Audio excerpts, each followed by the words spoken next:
Good morning and welcome to Coffee with Art. I like to come on and do a little video over coffee in the hopes that some of you can have your cup of coffee and maybe get a thought or two that you'd like to think about. But the nice part about this medium is if you're not interested, you don't have to watch. But if you are interested, you can come back and watch it again. I spent most of my life as a teacher, and as a teacher, I've always thought about my students. I want to help them learn to discover their own possibilities. My faith is pretty simple. I'm not going to try to convert anybody's faith here. I just am explaining myself. I grew up at the church right up the hill. And I guess my faith is pretty simple. I've been told by many people that my faith isn't good enough. Theirs is the only correct one. Well, I have a lot of problems with that attitude.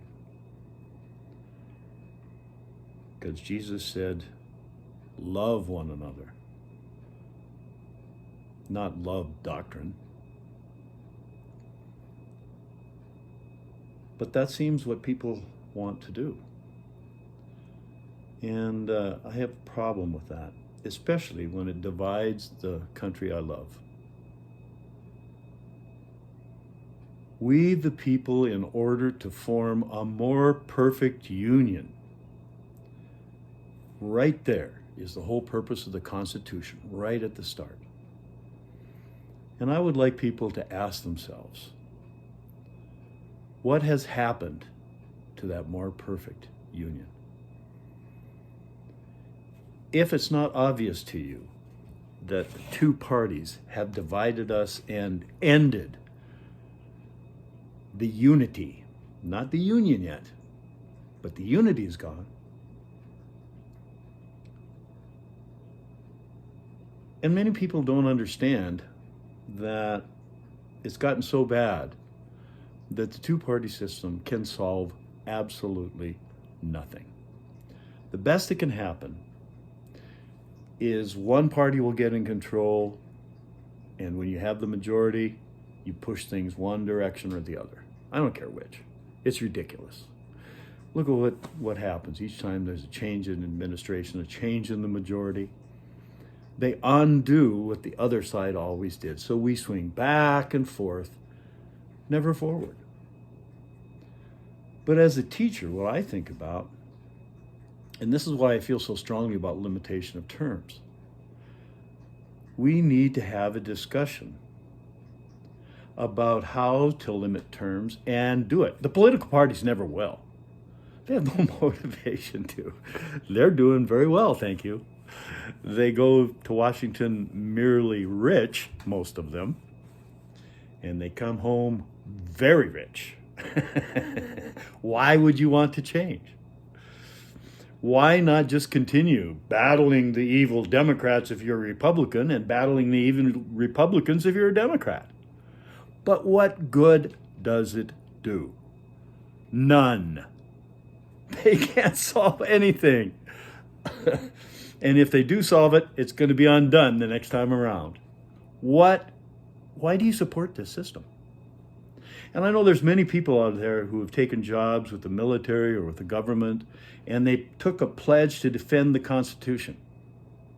The question I'd like you to think about is, how can you defend the Constitution when you divide the nation? What has your political parties, I don't care if you're a Democrat or Republican, what have your political parties done to the unity of the United States? That's why, in order to have a discussion, you can't discuss anything that is being battled back and forth in the trenches between the Democrats and the Republicans.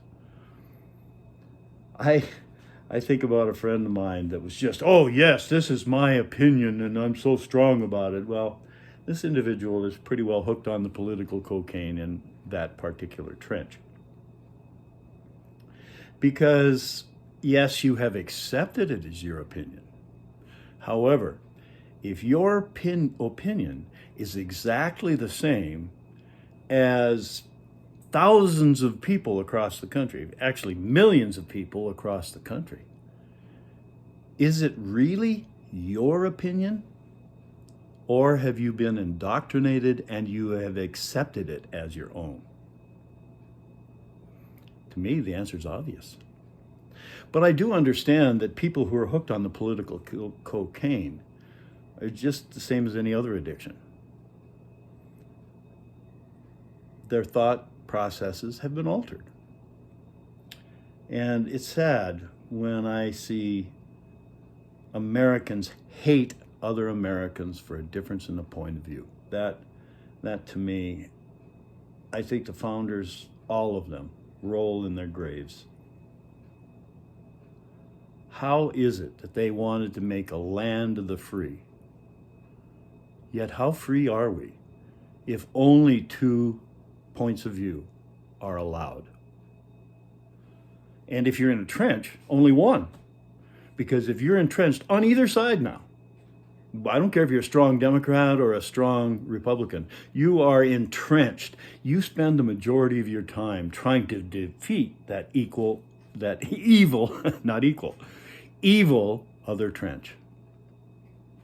And as a teacher, that's the part that bothers me the most.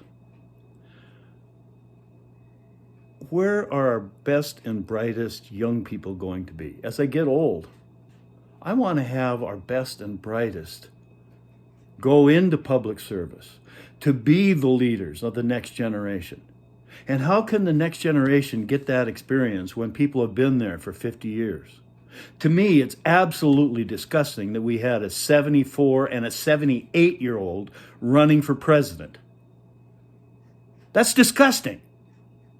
And next time, we'll probably have a 78 and an 82-year-old. Can you imagine? Woo! Gotta have some coffee. No, we need limitation of terms of both sides. Now, the Republicans are going to want to limit all those old Democrats that they hate, and the Democrats are going to want to limit terms for all those Republicans. So, yeah, sure, they talk about it, but will they ever do it? No, because their funding depends on seniority. Yeah, that's what really counts. Where is the money coming from? Follow the money. See, the smart money in this country invests in both parties. This political divide to them is a game. Let the people fight. We have access to the senators and the representatives and the people who are actually making the decisions. That's what it's all about. If you're rich, you buy access to the politicians. Oh, no, the politicians will say. But watch their office, see who comes in. When the crisis comes up, no, actually, the crisis actually has been good in one respect, in that we have finally seen some cooperation between the two parties. But that's the part that makes me sad in turn. Do we have to have a crisis before people can work together? The answer is, with the two-party system, yes, we do. I said I'd like young people to go into it, our best and brightest. But see, the two-party system is a terrible brain drain from my point of view. Because if the best and brightest of my students choose to go into government, how much opportunity is there for them? Why did the best and brightest, why would they want to go into government to serve because of a desire to serve if they have to wait 40 or 50 years to get an opportunity to move up? It's ridiculous. Absolutely ridiculous. And that's why I've been such a proponent of limiting terms. It's about opportunity and destroying the financial, the corruption that has been legalized and accepted by both parties, and by an ignorant population that they want to keep ignorant.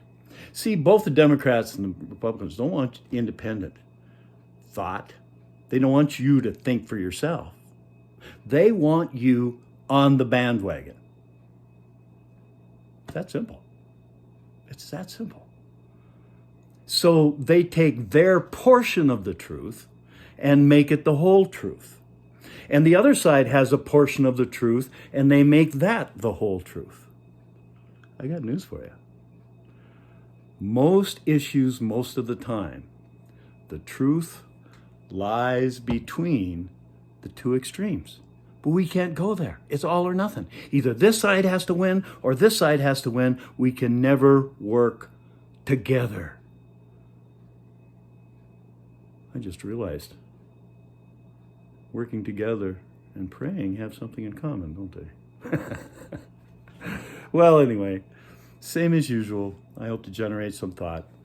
Recently, I put a picture out of me with my new book, and I was all excited about completing it. And it didn't sell well, but I am so thankful for those of you who did buy it and supported me.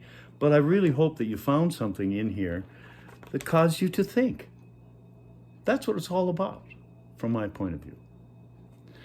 And so the same thing is true with my new book. What the heck did I do with that? I just had a copy. Uh-oh, I must have carried it someplace. But I hope you'll consider Political Cocaine. Consider reading it. And more than anything, consider sharing the message and discussing with your fellow Americans how to change the system, not the other party. As soon as you talk about anything from either party, discussion is over. Everybody already has their minds made up, and all of a sudden the anger comes out. The anger, the hatred, the division. I can't stand it. So thank you to those of you who have supported me in the past. And I hope you will consider supporting me, but not so much me, the country. Are you okay with seeing our nation so divided? I don't want to leave a divided nation to my grandchildren. At least when my grandchildren get caught up in the great civil war between the entrenched Democrats and the entrenched Republicans, they know their crazy old grandfather did everything he could to try to prevent the civil war that is being proposed by the extremists of both sides. Let's be Americans first, and let's talk about how to be Americans together. We know we won't get it if we don't try. I hope you have a great day today, and I hope you can have an actual discussion. But just remember, you can't do anything that the parties are already talking about, because all that does is produce anger and no result. But talk about the system and what's wrong with the system. Now, if you can only see the system is working fine, the only problem is that other party, then I would have to say, I think you're addicted to the political cocaine. So I hope at some point you can shake your addiction and start putting America ahead of party. I think that would be a tremendous change. I hope you have a good day and a good discussion. Remember, every day is a gift. That's why they call it the present. Have a great day.